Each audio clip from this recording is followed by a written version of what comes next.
So, you were saying you wanted to shift directions to something.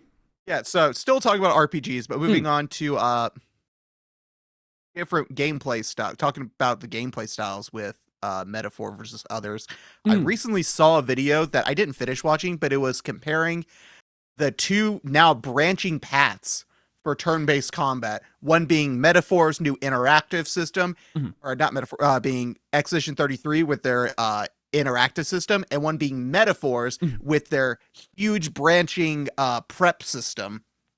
I've not played Metaphor. Can you just explain how that one works? Imagine Persona, but everyone can swap to any Persona. Okay. Yeah. So, you know how in Persona only the main character can change personas? Yeah. Imagine if your entire party has that ability. So it's... I guess it's more akin to, like, SMT there, where like, your party is made up of the demons that you recruit. Right, but instead it's like your party is every version of a Persona protagonist. So it's like, imagine if they made a giant Persona crossover with protagonists from Persona 3, Persona 4, Persona 5 all on the same team at the same time. Okay. So everyone could swap Personas at any time. Well, not at any time. You can't do it mid-fight. Right. They essentially make Personas, which are called Archetypes in this, your class or your job. Okay. Everyone can have access to all of them. Okay. Which is really cool because it gives you so much variety. Honestly, a little too much variety. Because there are flowcharts for how to unlock certain archetypes in order to get certain builds. Ew. Okay. I don't like the sound of flowcharts. It's not like a huge flowchart, but it's like, all right, you got to get these 3 to get these 2 to get these 3 to get this one. Right. Which is, in the grand scheme of things, not a very long flowchart, but it's still a flowchart. Huh. Okay. Yeah, I'm seeing really like it. I'm seeing a random one here. Unlocking Warlord. After completing the dungeon in Martyra, speak to Bardon in Thoroughfare Square, and then you can unlock that gets you Commander, so and then Bardon rank Mage. gets you General, and then okay, this is actually one of the more simpler ones. Okay. Yeah. But I really like it because it means that you can adapt your entire party to fit what you want. It doesn't matter who fills what role. If you want the main character to be your healer mage, if you want your side characters to be the mage, if you want the main character to be a glass cannon, you can choose one that's like that. If you want everyone to be a tank, you can do that because everyone can also use the same one. Oh wait, here's a really bad one. Royal Thief, where it's like you need rank 20 ninja, rank 15 dragoon, rank 15 tycoon. And part of the tree to unlock that is only ninja, so then dragoon is something else.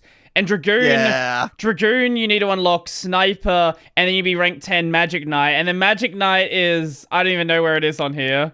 I see what you're saying. Towards the bottom on the like big grid of all of them, because I just got magic knight. I'm looking on IGN's website. I don't know then. And then magic knight, you need knight rank 20 and mage rank 10, and then mage I would assume is like a base one. Yeah. So okay.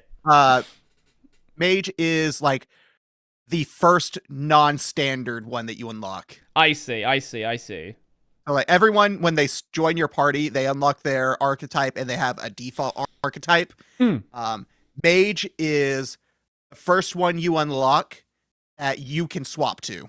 Right. So I guess it's kind of a kit. I don't know. Have you played FF12? Not 12, no. So 12 has a free-flowing job system where you can make, like, characters have stats that make sense for different jobs, but if you want to make the white mage character a knight, like, you can do that. Okay, yeah, so it's a little bit like that then. It's just a lot less ridiculous unlock criteria. Yeah.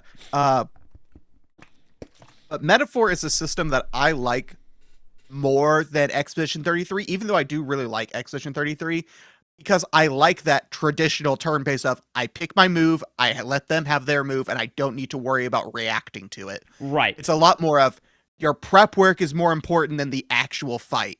Mm. So you want to make sure you have a balanced team that has good move sets for what you're going up against. And then as long as you know what things to choose when, you will eventually win. What do you think also about interactions on the player turn, where like you have the perfect system from Expedition 33? I think it's fine. I don't care one way or the other on that one. Okay. Because they have that in Yakuza Like a Dragon. Yeah.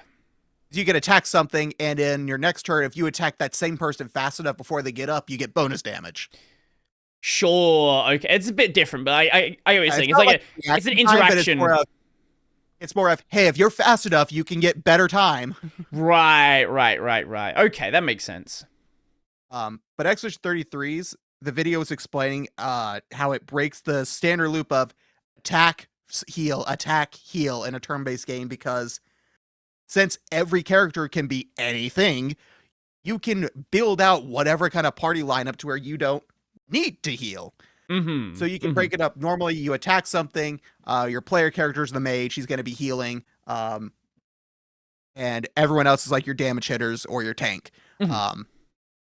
Except because different archetypes can be swapped around, you can make it to where, hey, this character, Hulkenberg, you can have her use a spell that has every enemy attack her, and she's your buffed out tank. And you can have your other teammate, Stroll, he's your big damage dealer. So now you just do that, and oh hey, your main character's at 7 HP, but all the attacks are going to Hulkenberg, who has 10,000, and you don't have to worry about it. So you don't have to heal, just keep attacking. And look, fight's over, you didn't need to heal. Right, okay. Like, I do like the expedition system, but I feel like it does start to suffer as you... Once you really learn the parry system, for me, there is zero downside in any of the Lumina that, like, make me take more damage. Like, yeah. I'm at the point now where every enemy one-shots me, so if I take some... I never put a single point into defense or health, so... That's right, you're one of those people. Yeah, my stat spread is 99 might, 99 agility, 99 luck. The only time I lower luck is when I go past 100% crit rate, which you can do. If you stack things, not even well, if you just stack things in a kind of sensible way, you can hit 100% crit rate on every attack, which is very fun. God. So your entire party is just glass cannons. Yes. I'm at endgame and I have about 1,500 health.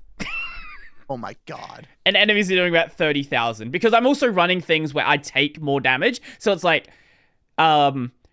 you start in this special effect where you do more damage, but you take double damage. And then I have another thing where it's like, you take double damage, and you take double damage. But in this system, because you can parry everything, it's just like, damage is actually 0 as long as I hit the button. Yep. It's either 0 or...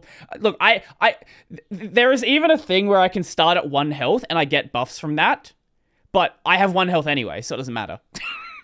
Yeah, the risk reward goes out the window because I can just block the damage, and now there is no more risk. Yeah, I feel like... The risk is, can I hit the button that I've been doing for the last 30, 40 hours? Yeah, I think the way a lot of games get around this is having attacks where you have to use a different system, because I don't press dodge either, right? Like, the dodge button, I only used on a single boss just because the timing is fucked. But everything else... I'll use dodge against AoE attacks. I can't seem to figure out the timing for those well enough, so I'm just like, I'll just fucking dodge it. But, like, my point is, there's not really a like, if you learn the parry system, there's not really a reason to use the other systems, besides Gradient, because you kind of have to. And jump, because you kind of have to. Sure, yeah. But, like, my point is that usually a game will have some sort of drawback. It's like, oh, if you can parry it, but you might have some sort of, like, maybe you take a bit of damage from it, or stamina damage, or maybe it's some attacks... Yeah, you can parry this attack and do a counterattack, but you only reduce the damage, not block it. Yeah. I think going too hard down the full parry system, I never even unlocked the healing abilities because they're just not useful in my case. Like I feel like they went Not for me. well, you're going more tanky. It makes sense. Yeah. But like, it sort of takes away from that aspect. I like the idea that you can play like this, but at the same time, I do feel it takes something away from the like the combat system. It really reduces the strategy down to block and kill. Especially And that's it. especially late game where you have crazy AP generation where it's like I get double AP generation per turn, I get double AP for per AP I generate, I get AP when I get more AP when I parry. It's like every turn I'm at max AP, so it's just spam the highest cost ability. That's so much. Yeah. Yeah, no, metaphors I think I really do like more. Also, it's really easy to abuse it into a did you ever in Persona 5 do like 1-day runs of a palace? No, I didn't know there was a thing you could really do Yeah, that. you can beat every palace in a single in-game day. Uh-huh. Provided you have enough like items to heal yourself. Sure. But you can essentially guarantee that every single time in Metaphor if you have the mage unlocked. And an archetype that can heal people. Right. Because the mage has an ability where if you can kill stuff outside of turn-based combat, just using the real-time combat system, you heal a little bit of your spell points. Aha. And so you can just go to an area where there's a bunch of enemies, kill everything to get some SP, leave, come back, and just grind them until your SP's back full, and then heal everyone with the other archetype that heals HP. Okay. And congratulations, everyone's back to full health and SP again. I'll have to keep that one in mind.